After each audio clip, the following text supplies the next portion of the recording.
Technical analysis में कुछ assumptions भी होती हैं। First assumption is market discount everything. ये जो मैं आपको चीज बता रहा हूँ ये चार्ल्स डाउ की थ्योरी है, डाउ थ्योरी, जिसके वो चार्ल्स डाउ एक बंदा है। आपने डाउ जोन्स का नाम सुना है कि डाउ जोन इंडस्ट्रियल एवरेज है यूएस मार्केट का, डीजीआईए, जिसको हम की एनालाइज करते हैं, देखते हैं कि ग्लोबल मार्केट के अंदर डाउ जोन्स क्या कर रहा है, ट्रम्प ट्वीट करके उसको ऊपर नीचे करता रहता है। तो चार्ल्स डाउ के नाम पे वो डाउ जोन्स का इंडस्ट्रियल एवरेज बना, जिसने कि वो इंडस्ट्रियल एवरेज बनाया, ट्रांसपोर्टेशन एवरेज बनाया। तो चार्ल्स डाउ की ये थ्योरी है, डाउ थ्योरी जिसको हम बोलते हैं, उसके अंदर से ये assumptions मैंने पिक करी हैं। वो बंदा क्या बोलता है, वो बंदा कहता है कि मार्केट डिस्काउंट एवरीथिंग।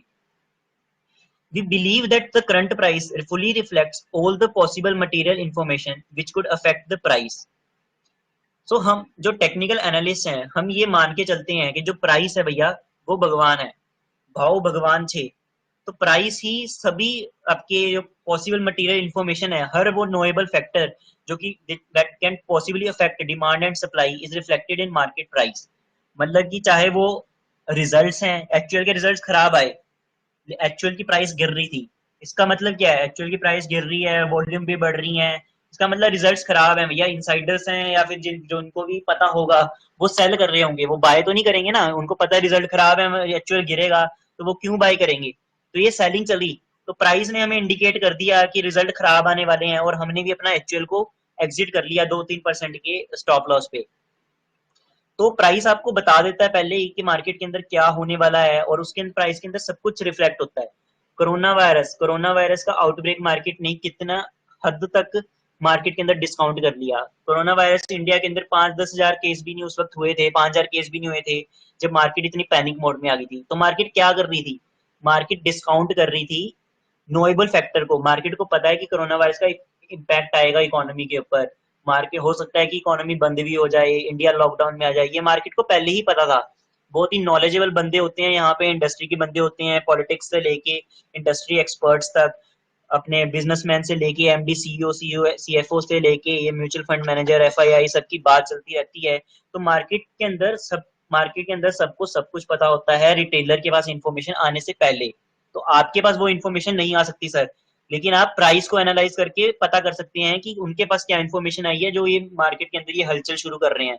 तो मार्केट पैनिक मोड के अंदर आएगी, कोरोना वायरस के ये इफेक्ट आएंगे तो मार्केट डाउन गई। एचयूएल के अंदर एचयूएल का रिजल्ट का एक्सपेक्टेड था मार्केट को कि बहुत ज्यादा गंदा आएगा, तो मार्केट ने उसको डिस्काउंट कर लिया पहले। तो मार्केट नोज एवरीथिंग। इसीलिए मैं बोल रहा हूँ जब आप टेक्निकल एनालिसिस करेंगे तो आपको फंडामेंटल एनालिसिस को कंप्लीटली इग्नोर कर देना है, क्योंकि जो भी फंडामेंटल फैक्टर्स हैं वो हम मान के चलेंगे, it is an assumption. Assumption in technical analysis, वो हम मान के चलेंगे कि वो प्राइस के अंदर ऑलरेडी रिफ्लेक्टेड है। Price moves in trend, so trend is your friend my friend. Trend के साथ रहें। कल भी मैंने बोला कि बहती गंगा के अंदर हाथ धोने वाला काम करते हैं मार्केट के अंदर ट्रेडर्स। मार्केट के अंदर पैसों का ओशियन है, यहाँ पे हमें क्या करना है, रोज आना है, एक बाल्टी भरनी है, अपना पानी निकालना है, पैसे निकालने हैं और अपना घर घर चले जाना है। तो जिस दिशा के अंदर नदी बह रही है, जिस दिशा के अंदर ओशियन का फ्लो है, हम उस दिशा में बहेंगे तो हम मेजर टाइम सक्सेसफुल रहेंगे। अगर आप ट्रेंड के अगेंस्ट मूव करोगे तो आप करना बहुत डिफिकल्ट हो जाएगा और डूबने के पूरे पूरे चांसेस होंगे। So trend is your friend. History shows us over the years that prices moves in trends. History हमें बताती है, क्योंकि history tends to repeat itself, और हिस्ट्री हमें बताती है कि प्राइसेस ट्रेंड्स के अंदर मूव करते हैं। तो चलिए चलते हैं फिर चार्ल्स डो के क्या बोलता है। Charles Dow considered a trend to have three parts: primary trend which is the main trend, secondary trend which is retracement in primary trend, and minor which are the fluctuation in secondary trend. I think थोड़ा boring सा session ना हो जाए तो chart को देखते हैं। चलो मैं लॉग इन करता हूँ यहाँ पे अपना।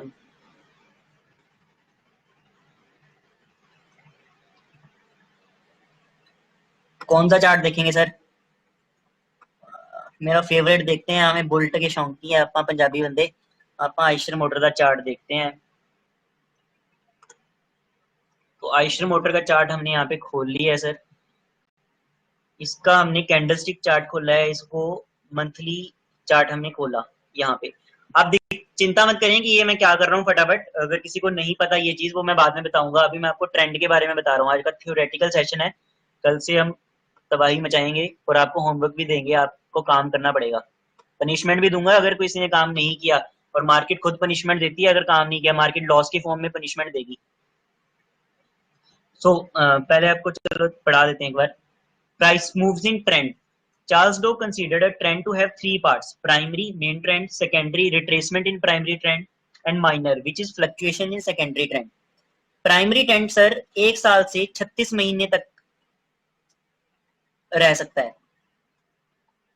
1 साल से 36 महीने से ज्यादा वो रहेगा, मतलब 3 साल वो ट्रेंड चल सकता है, 4 साल, 5 साल, 10 साल भी वो ट्रेंड सकता है, मतलब 1 साल से ज्यादा वो ट्रेंड चलेगा, वो हमारा प्राइमरी ट्रेंड है।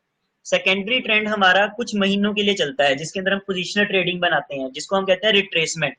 हम अपने कोर्स के अंदर अगर टाइम हमें अलाउ किया तो हम फिबोनाची रिट्रेसमेंट को भी डिस्कस करेंगे कि कैसे फिबोनाची रिट्रेसमेंट काम करती है। हम प्राइमरी ट्रेंड के अंदर रिट्रेसमेंट्स को एनालाइज कर सकते हैं कि कितना इसके अंदर रिट्रेसमेंट आएगी, मतलब कि अगर कोई स्टॉक बुलिश बुलिश ट्रेंड में है, बढ़ता ही जा रहा है, बढ़ता ही जा रहा है, कभी तो वो थकेगा ना, तो वो कब थकेगा और कितना थकेगा, वो चीज हमें फिबोनाची बताता है, जो कि सेकेंडरी ट्रेंड है, कि कितनी उसके अंदर थकावट आ रही है ट्रेंड के अंदर, उसको हम सेकेंडरी ट्रेंड बोलते हैं, रिट्रेसमेंट इन प्राइमरी ट्रेंड। और डेली की फ्लक्चुएशन छोटी मोटी आती रहती है कुछ ना कुछ, उसको हम माइंडी ट्रेंड बोलते हैं। तो माइंडी ट्रेंड को इग्नोर करो। इंट्राडे ट्रेडर्स उसको 5 मिनट्स 10 मिनट चार्ट्स पे एनालाइज करेंगे, बट हम अभी इग्नोर करेंगे। तो ये है आइशर मोटर। आइशर मोटर में आप देखें कि ये प्राइमरी ट्रेंड है, जो यहां से लेके यहां तक ये मूवमेंट आई 2012 से 2017 तक। सो फ्रॉम 2012 टू 2017, कुछ 17 बोलते हैं, कुछ 17 बोलते हैं सर, मजाक में तो उड़ाइएगा, हमारे पंजाब में 17 बोलते हैं, आपके वहां पे 17 बोलते होंगे, तो मैं 17 बोलूंगा। 2012 से 2017 तक ये पे प्राइमरी एक बुलिश मूवमेंट आई, ये हमारा प्राइमरी ट्रेंड है आइशर मोटर का। ठीक है सर। प्राइमरी ट्रेंड के अंदर क्या होता है, प्राइमरी ट्रेंड को हम कैसे आइडेंटिफाई करें कि प्राइमरी ट्रेंड वो चीज प्राइमरी ट्रेंड है, पहले मैं आपको यहाँ पे दिखाता हूँ। तो हम प्राइमरी ट्रेंड को देखते हैं कि प्राइमरी ट्रेंड की क्या कैरेक्टरिस्टिक्स हैं। ये हमारा चार्ट है। सॉरी गाइज, मेरा नोटपैड एक्चुअली मेरे दूसरे हाउस में है, अभी लॉकडाउन की वजह से मैं अपने होम टाउन में हूँ, तो मेरे पास अपना नोटपैड नहीं है, तो मेरे को अपना माउस पैड से ही ये बनाना पड़ रहा है, तो ऊपर नीचे बनेगा थोड़ा, so kindly bear with that, but ठीक है, समझ आएगा। तो प्राइमरी ट्रेंड में क्या होता है, मूवमेंट आती है अपवर्ड। ठीक है सर, ये बना हमारा, यहाँ से मूवमेंट स्टार्ट हुई, यहाँ पे लगा हाई, यहाँ पे आएगी थोड़ी सी सेकेंडरी रिट्रेसमेंट, नीचे आएगा प्राइस, लेकिन नीचे पूरा प्राइस नीचे नहीं आएगी, अराउंड 60% आ सकती है, 30% आ सकती है, 30 to 60%, जो कि फिबोनाची रिट्रेसमेंट से हम उसको आइडेंटिफाई करेंगे, हम आगे वाले कोर्सेज के अंदर उसको करेंगे, आज बिल्कुल बिगिनर सेशन है। यहाँ पे ये रिट्रेसमेंट आई, तो यहाँ पे इसने लो बनाया, फिर ये ऊपर जाएगा, यहाँ पे इसने फिर हाई बनाया, फिर थोड़ी सी रिट्रेसमेंट आई। कभी भी स्टॉक ऐसे नहीं होएगा कि यहाँ से एकदम से वो 0 से 100 तक का सफर वो करेगा। तो पहले 0 से 50 पे गया, फिर रिट्रेसमेंट आई 20-30% की, 40-30 पे आया, फिर वो ऊपर बढ़ा 80 रुपए पे, फिर नीचे आया 70 रुपए पे, फिर वो बढ़ा पे आया। तो ये प्राइम, ये जो हमारा ट्रेंड है बुलिश ट्रेंड, इसके अंदर क्या हुआ, हमारा स्टार्ट हुआ ट्रेंड यहाँ से, हाई बना, फिर लो बना, फिर जो नेक्स्ट हाई बना वो हाई बना प्रीवियस हाई से, so it is high then previous high, जिसको हम बोलते हैं हाइयर हाइज। मतलब ये हाई जो बना रहा है वो हाई बना रहा है पिछले हाई से। थोड़ा कंफ्यूजन सा हो रहा है, चंदू के चाचा ने, चंदू की चाची को लग रहा है ये, बट इसको अंडरस्टैंड करें कि जो हाई बन रहे हैं वो और ऊंचे बन रहे हैं। अगर पिछली बार उसने 50 का हाई बनाया था, तो अगली बार वो 80 का हाई बना रहा है। इस बार उसने 80 का हाई बनाया था, तो अगली बार वो 100 का हाई बना रहा है, तो हाइयर हाइज बना रहे हैं। और ऐसे ही हम लोअर साइड देखेंगे, तो जो इसने ये 40 का लो बनाया था, अगली बार वो 70 का लो बना रहा है, और यहाँ पे जब फिर रिट्रेसमेंट आएगी तो वो 70 से ऊपर का लो बनाएगा, लो वो बनाएगा 90 का मान लो। तो इसको हम कहते हैं higher highs and lower lows. ये हमें दिखाता है कि प्राइमरी ट्रेंड यहाँ पे हो रहा है। इसको हम अब लाइव देखते हैं कि आइशर मोटर के चार्ट पे ये प्राइमरी ट्रेंड वर्क करा है नहीं करा। तो यहाँ पे ये ट्रेंड स्टार्ट हुआ यहाँ पे सर, ठीक है, इसने इसको, अच्छा एक एक बात और इम्पोर्टेंट, कैंडलस्टिक्स से आपको ट्रेंड आइडेंटिफाई करने में थोड़ी मुश्किल हो सकती है, तो इसको आप अगर लाइन चार्ट पे देखेंगे ना ट्रेंड को, अगर लॉन्ग टर्म ट्रेंड्स आपको देखने हैं, तो हमेशा लाइन चार्ट पे उसको देखें। ये हमने लाइन चार्ट कर लिया। लाइन चार्ट पे ट्रेंड को, अभी मैं वॉल्यूम इसको कम कर देता हूँ। लाइन चार्ट पे ट्रेंड को एनालाइज करना बड़ा इजी हो जाता है। यहाँ पे ट्रेंड स्टार्ट हुआ सर, अब आप देखेंगे यहाँ पे इसने ये हाई बनाया, ठीक है। इसको मैं हॉरिजॉन्टल आपको लाइन भी खींच के दिखा देता है। इसने यहाँ पे हाई बनाया, लो बनाया इसने, ये थोड़ी सी रिट्रेसमेंट आई, इतनी मूवमेंट आई, फिर थोड़ी रिट्रेसमेंट आई, फिर इसने ये हाई बनाया और लो इसने ये बनाया। मतलब जब इस हाई के बाद नेक्स्ट हाई बना तो वो पिछले हाई से ज्यादा ऊंची बना, और जो नेक्स्ट लो बना वो पिछले लो से ऊपर बना। तो इसको हम बोलते हैं higher highs and lower lows. ऐसे ही जो नेक्स्ट हाई बना, आप यहाँ पे देखेंगे बहुत ही कम हाई बना है, वो भी पिछले हाई से ऊपर है, और जो लो बना है वो पिछले लो से ऊपर है।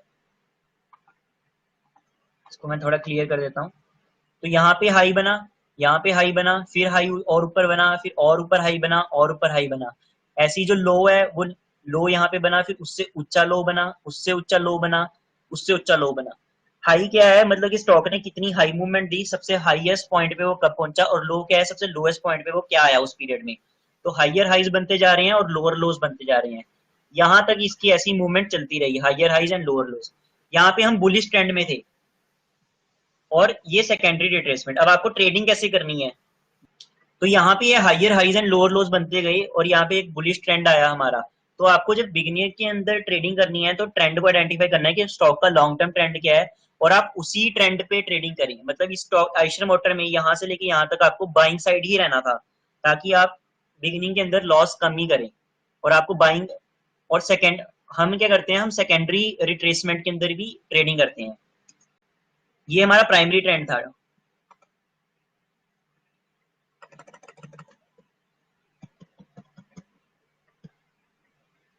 और जैसे कि मैंने बताया, ये प्राइमरी ट्रेंड, जो ये रिट्रेसमेंट आ रही है इसको हम सेकेंडरी ट्रेंड बोलते हैं। तो ये आप पे शो हो रहे हैं मोटर के चार्ट, ये रिट्रेसमेंट जोन्स हैं। हम इसके अंदर भी शॉर्ट टर्म ट्रेडिंग करके अच्छा प्रॉफिट बनाएंगे। इसको हम अगले सेशंस में कवर करते हैं। और माइनर फ्लक्चुएशंस, ये जो बीच में छोटी सी फ्लक्चुएशन आ रही है, थोड़ा सा ऊपर नीचे जा रहा है, इसको हम माइनर फ्लक्चुएशंस कहते हैं। ऐसा स्टॉक में अगर आप कोई भी स्टॉक एनालाइज कर लें, जो लिक्विड स्टॉक्स है ना उसको ही देखेंगे। स्टार्टिंग के अंदर आपको सिर्फ एफ एंड ओ स्टॉक्स के अंदर ही काम करना है। ये इलिक्विड स्टॉक के अंदर टेक्निकल एनालिसिस लगाने में चल जाना, यस बैंक के अंदर घुस जाओगे टेक्निकल एनालिसिस लगाने, हालांकि उस पर भी काम करेगी, बट एक अच्छे स्टॉक्स के अंदर, फंडामेंटली स्ट्रॉन्ग स्टॉक्स के अंदर आप काम करना शुरू के अंदर। Primary trends have 3 faces. अब प्राइमरी ट्रेंड, मैंने आपको बोला प्राइमरी ट्रेंड में काम करना है, तो इसके अंदर भी 3 फेस होते हैं। तो चलो यहाँ पे क्या है कि फार साइटेड जो नॉलेजेबल पर्सन होते हैं ना सर, वो यहाँ पे एंटर करते हैं, जिनको पूरी नॉलेज होती है कंपनी के जो इनसाइडर्स हैं, या फिर जिन्होंने बहुत ज्यादा रिसर्च करी है मैनेजमेंट के साथ मिल मिल के, क्लोज रिलेटिव्स हैं। ये कहने की बातें हैं सर, इनसाइडर ट्रेडिंग प्रोहिबिटेड है, ऐसा सब कुछ चलता है। अगर आपको पता हो स्टॉक बढ़ने वाला है और इनसाइडर ट्रेडिंग के अंदर आप हो, तो क्या आप उसको बाय नहीं करेंगे? इतनी इंटेग्रिटी है आपके अंदर होएगी, हमारे अंदर होएगी। But this is India, and India क्या, ग्लोबली आप देखेंगे तो सभी ऐसा करते हैं, और ऐसा होता है मार्केट के अंदर, तभी टेक्निकल एनालिसिस होती है। तो यहाँ इन मूवमेंट्स पर ही आप वॉल्यूम देखें कितनी एंट्री हुई है, वॉल्यूम हमें बताती है कितना कितना।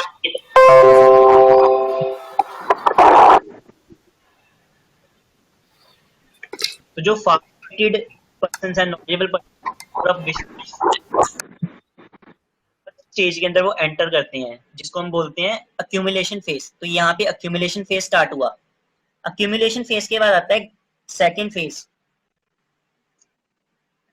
विच is the analyst participation, followers. Analyst participation क्या है, जितने भी बड़े बड़े ब्रोकरेज हाउसेज हैं, म्यूचुअल फंड्स हैं, बड़े बड़े इन्वेस्टर्स हैं, ये सभी कंपनी के साथ बात करते हैं, क्योंकि कंपनी अब जब आप कंपनी का मालिक इनसाइडर्स एंटर कर जाते हैं, उसके बाद कंपनी के फंडामेंटल्स में रिफ्लेक्ट होना शुरू होता है। उसके बाद अच्छी अर्निंग्स आने लगती हैं कंपनी की टर्न आउट स्टोरीज बनाई जाती हैं, ये प्लांट खोल लिए, वो कर लिया जी, ये कर लिया, अप्रूवल्स मिल गए, एक्सपोर्ट स्टार्ट हो गए, अर्निंग के अंदर सिग्निफिकेंट ग्रोथ आ रही है, 100% प्रॉफिट बढ़ रहा है। तो ये अर्निंग्स को देखकर, एनालाइज करके, फिर बड़े बड़े ब्रोकरेजेस वगैरह एंटर करते हैं। जैसे कि यहाँ पे आप देखें कि कितनी बाइंग हो रही है, कितनी कितनी बाइंग हो रही है, कितनी एंट्री यहाँ पे आई मार्केट के अंदर। तो इसको हम बोलते हैं सेकंड फेज, पार्टिसिपेशन फेज, जिसके अंदर एनालिस्ट पार्टिसिपेट करते हैं। उसके बाद जब इन लोगों की एंट्री हो जाती है, फिर क्या करते हैं ये लोग, अपनी ब्रोकरेज रिपोर्ट देना स्टार्ट करते हैं अपने क्लाइंट्स को। तो थर्ड स्टेज आती है जिसके अंदर एनालिस्ट और ब्रोकरेज की बाइंग कॉल आना शुरू होती है अपने क्लाइंट्स को, पब्लिक को नहीं, अपने क्लाइंट्स को। तो उसके अंदर क्लाइंट्स वगैरह की एंट्री स्टार्ट होती है, वो फेस होता है कंसोलिडेशन का फेस एक। तो हम बात कर रहे थे यहाँ पे फिर क्लाइंट्स जब हो जाते हैं तो फिर आते हैं यहाँ पे हमारे एनालिस्ट ब्रोकरेज की बाइंग कॉल्स पे नॉर्मल पब्लिक और जो इन्वेस्टर्स हैं जो खुद से इंडिपेंडेंट रिसर्च करते हैं वो एंटर होते हैं मार्केट के प्राइस को देखकर कि हाँ यहाँ पे ब्रेकआउट हुआ है तो इसको बाय करते हैं चलो। तो ये लास्ट लेग होती है एक ट्रेंड की। तो यहाँ पे एक्यूमुलेशन फेज आया, एनालिस्ट पार्टिसिपेशन फेज आया, ब्रोकरेजेस के बाइंग कॉल्स का फेज आया, और यहाँ पे आया चिपकाने का समय, जब हम लोग बाय करते हैं। जब हम लोग बाय करते हैं फिर हम कहते हैं ना हमने बाय किया है यार, उसके बाद गिरना शुरू हो गया। आप बाय तब करते हो जब स्टॉक बढ़ चुका होता है, इतना कोई फंडामेंटल्स नहीं होते।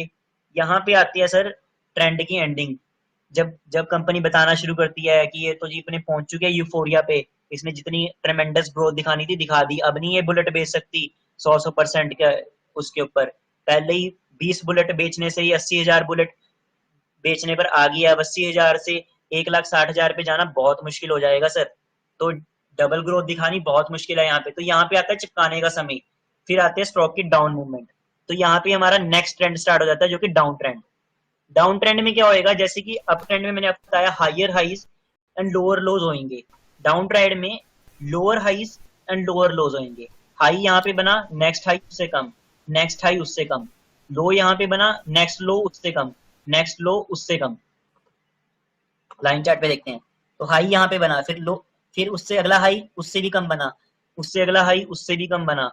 तो ऐसे लोअर हाइज बनते गए और लोअर लोज बनते गए। ये नेक्स्ट पॉइंट स्टार्ट हो गया। अब हम आइशर मोटर को बाय कब करेंगे सर? आइशर मोटर को हम बाय करेंगे जब ये पॉइंट वो क्रॉस करेगा। शॉर्ट टर्म टारगेट्स, ये हम टारगेट्स लेंगे। History tends to repeat itself, we have already इस एक्यूरेसी। आपको पता है टेक्निकल एनालिसिस कामयाब क्यों होती है? दो वजह से कामयाब होती है। एक तो इन्वेस्टर सेंटिमेंट्स, मार्केट साइकोलॉजी की वजह से, और सेकंड आप और हम जैसों की वजह से, क्योंकि हम टेक्निकल एनालिसिस करते हैं और हम जैसे ही लाखों लोग, करोड़ों लोग इंडिया के अंदर और ग्लोबली टेक्निकल एनालिसिस करते हैं। टेक्निकल एनालिसिस सबसे ज्यादा कामयाब होती है फॉरेक्स मार्केट के अंदर, क्योंकि फॉरेक्स करेंसीज ग्लोबली ट्रेड होती हैं और ग्लोबली सभी टेक्निकल एनालिसिस से उस पर ट्रेडिंग करते हैं। तो जब हमें पता है कि सर यहाँ पे हायर हाई के बाद एक लोअर हाई जब बना और लोअर लो, इसने लोअर इस लो को तोड़ा, तो यहाँ पे सेलिंग अपॉर्चुनिटी आई हमारे पास। आप पैटर्न देख रहे हैं, यहाँ पे हाई बना फिर उससे कम हाई बना, तो मतलब कि हमें अभी बाय तो नहीं करना था जब तक इस हाई को ब्रेक नहीं करता, तो हमने बाय नहीं किया इसको यहाँ पे। और उसके बाद इसने इस लो को भी तोड़ा जो पिछला लो है, इसका मतलब ये लोअर लो बनाने वाला है, तो यहाँ पे हमारी सेलिंग अपॉर्चुनिटी आती थी। तो ये मैंने अपना टेक्निकल एनालिसिस के बेस पे एनालाइज करा। ये सिर्फ मैंने नहीं एनालाइज किया, ऐसे ही लाखों लोगों ने एनालाइज किया इंडिया में। अब आपने ये टेक्निकल एनालिसिस करी, 50 में से 40 बंदे आप भी ऐसी एनालिसिस करेंगे, आप भी वहां पे सेल करेंगे। ऐसी इंडिया में सभी एनालाइज करेंगे, सभी सेल करेंगे, तो सेलिंग प्रेशर क्रिएट होगा और टेक्निकल एनालिसिस कामयाब होगी शॉर्ट टर्म के अंदर। I think this point is very clear कि जब सभी लोग बाय करेंगे तो स्टॉक बढ़ेगा। तो टेक्निकल एनालिसिस एक पॉइंट पे लेके जाती है, सपोर्ट पे लेके जाती है, तो जहां पे सभी बाय करना शुरू करते हैं और एकदम से बाइंग प्रेशर आता है और वो प्राइस वहां से बूम दिखाती है। So history repeats but not 100% time. ऐसा नहीं है कि हिस्ट्री 100% टाइम होगी, ऐसा नहीं है यहाँ पे इसको हाई को कभी भी ब्रेक नहीं करेगा वो, बट उसके लिए हमारे पास स्टॉप लॉस है।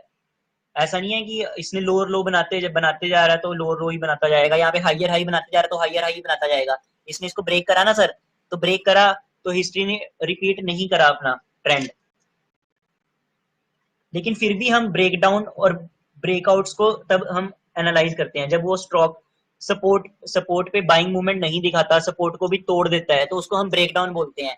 फिर हम ब्रेकडाउन ट्रेडिंग करते हैं, लेकिन ये बहुत ही कम टाइम करनी पड़ती है, बहुत ही कम चांसेस होते हैं। 100 में से 70-80 बार ऐसा होगा कि वो स्टॉक ब्रेकआउट देगा या ब्रेकडाउन देगा। मैक्सिमम टाइम वो सपोर्ट से ऊपर वाली साइड उछलेगा, रेजिस्टेंस से नीचे वाली साइड उछलेगा। सपोर्ट रेजिस्टेंस क्या है अगर आपको नहीं पता तो कोई बात नहीं, अब नेक्स्ट सेशन में इसको डिस्कस करेंगे कि सपोर्ट रेजिस्टेंस क्या होती है, कैसे वो बाइंग प्रेशर और सेलिंग प्रेशर दिखाता है रेजिस्टेंस पे। तो let's move on to last assumption। Volume must confirm trend.